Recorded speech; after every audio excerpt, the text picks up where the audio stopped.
Bolsonaro cumpriu tudo aquilo que disse que ia cumprir. Ele é fruto das consequências de um golpe de 2016, um golpe civil e institucional, com um apoio de parte do judiciário, e que fez como consequência a eleição do Bolsonaro, tirando do jogo político o principal líder das pesquisas da época, que era o ex-presidente Lula. Então, o Bolsonaro fez o que ele prometeu, que era governar para pequenos grandes grupos empresariais, 4 ou 5 grandes banqueiros nacionais e internacionais, e para isso ele entregou um pacote de reformas, a reforma trabalhista, aprofundou os processos de terceirizações que o golpe colocou na ordem do dia com o ilegítimo Temer, Então a gente tem total clareza que nesses 3 anos de governo do governo Bolsonaro, que todos os lugares que vou, afirmo que é um desgoverno Bolsonaro para os trabalhadores, é um governo apenas para pequenos grupos, cumpriu o que faria, além das suas características mais nefastas, que é uma relação muito próxima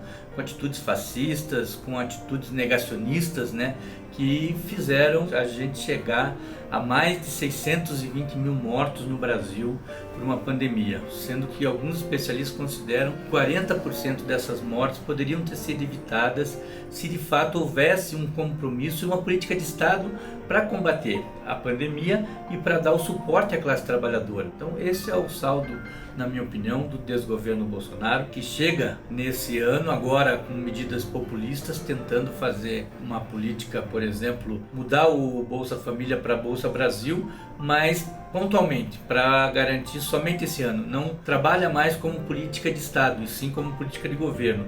E o que nós precisamos, e os governos democráticos e populares instituíram, foi o Bolsa Família como política de Estado, para que, independente de quem viesse depois, desse continuidade a essas políticas. E como eram políticas que tinham contrapartida a médio prazo, criança na escola, carteira de vacinação, coisa que o governo não prioriza, era a contrapartida, e nós vimos isso, as pessoas saindo do Bolsa Família porque estavam tendo acesso à universidade, acesso à educação, acesso ao trabalho e renda. Então isso foi uma política continuada e que a gente viu a partir de um médio prazo após a instituição do programa. E para os trabalhadores, é claro, o governo Bolsonaro veio com uma voracidade muito grande, tentando impedir a nossa organização. A MP 873, que instituía que nenhum trabalhador poderia mais ser descontado em folha. Se ele quisesse contribuir com o sindicato, teria que ir no balcão do sindicato ou pagar um boleto para que pudesse continuar sindicalizado. Uma medida totalmente ilegal, intempestiva e sem relevância, que se comprovou, mas era uma forma de atrapalhar o movimento sindical. Nessa toada de combater a medida 873, nós ficamos cerca de 2 meses com um grande número de sindicatos imobilizados, porque não tinham dinheiro para pagar a sua estrutura administrativa e fazer a luta. Então foi uma forma de emperrar num momento importante que nós estávamos nos contrapondo à reforma da Previdência. Então isso, para nós, demonstra o caráter elitista, o caráter concentrador e o caráter de um governo a serviço de muito poucos grandes banqueiros, muito poucos grandes empresários.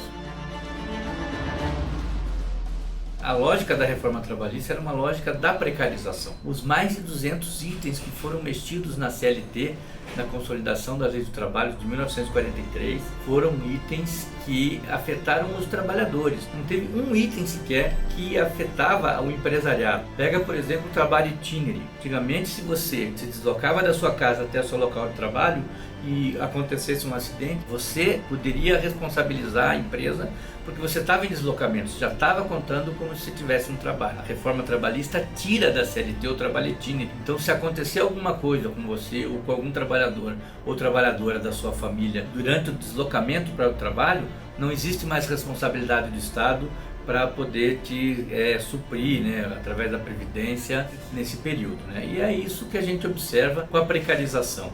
A proliferação dos trabalhadores em plataforma de uma forma muito sem cuidados por parte do governo, deixando com que plataformas ajam ao seu bel prazer. Então, infelizmente, a gente vive um momento na história do trabalho no Brasil, que é um momento que nós precisamos resistir, organizar as trabalhadoras e trabalhadores, e nós temos observado todos os ramos e todas as categorias à volta do crescimento das sindicalizações, porque as pessoas sabem que não dá para ficar só. tem que ficar sócio do sindicato, porque só organizado e coletivamente as pessoas se tornam mais fortes, né? A gente acredita que esse processo do governo Bolsonaro precisa acabar o mais rápido possível para a gente ter de volta e ter a garantia que vai ser resolvido uma plataforma da classe trabalhadora que contenha lá a dignificação do trabalho, que contenha um trabalho decente, para que nós possamos ter trabalhadores e trabalhadoras indo aos seus locais de trabalho felizes, né? E com perspectivas e expectativas de poder crescer, poder aproveitar com condições, com toda a dignidade possível. O caráter do governo demonstra o que ele quer, com um avanço ou não das negociações. Enquanto a gente acompanhava em outros tempos, né, avanços e negociações que ultrapassavam, sempre com ganho real, sempre com alguma conquista, o que nós estamos observando hoje é um esforço hercúleo das categorias, dos ramos, para manter pelo menos a inflação. E mesmo assim, a insensibilidade de empresários faz com que muitos setores não consigam repor a inflação, ficam devendo. Voltamos a ter, em alguns ramos de atividades, a política de abono, que é aquela política que não incide nas verbas fixas, que não incide em 13º, em férias, em benefícios. É aquela política imediata de complementar com um abono o que falta do salário. Então isso foi muito prejudicial e, infelizmente, são poucas as categorias, como a categoria dos bancários, que tem uma organização nacional, que tem uma convenção coletiva nacional, que consegue ainda negociar num patamar de ganho real. E uma outra questão que eu acho fundamental, fazendo um comparativo entre os governos democráticos e populares e o que nós vivemos durante a pandemia com o desgoverno Bolsonaro, que eu chamo, é a forma com que ele entende o atendimento às pessoas, o atendimento à sociedade. No governo democrático e popular Lula, quando ele assume, o que ele faz? Ele incorpora como política de Estado também o combate à fome. E o governo conseguiu erradicar a fome.